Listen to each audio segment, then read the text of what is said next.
It's no surprise that many people enjoy the tournaments that happen in school. One student even suggested that they happen every month. I've organized many tournaments over the past 2 years.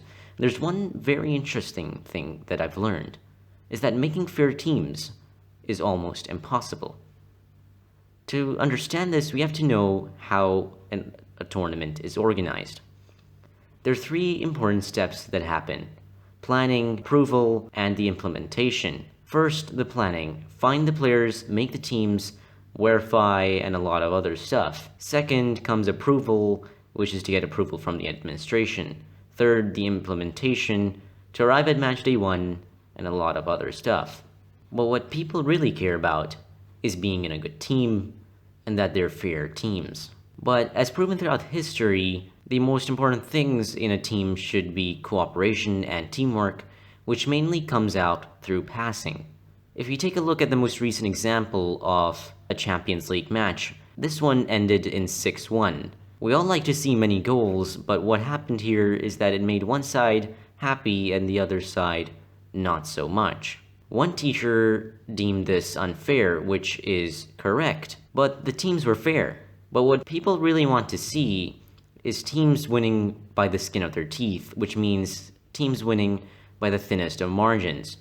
If you take a look at these two teams, the team that won 6-1 and the team that lost 6-1, we can see that the first team has two really good players and a fair goalkeeper. The other team actually has two good strikers and a striker, a midfielder, a defender, and a really good goalkeeper. It actually would make sense that Team B would have won this match. But what happened was that one of the players didn't pass the ball as much, which prevented the team to enter many striking opportunities. And if we take a look at this in a mathematical equation, as we usually do, the lack of passing usually means the lack of winning, and that player strength and passing usually equals success. But that passing is usually subjective, and it is very hard to measure. And if we assume that penalties or one goal difference means a fair match and fair teams, then we have to look at more than just the individual player strength, which it usually happens.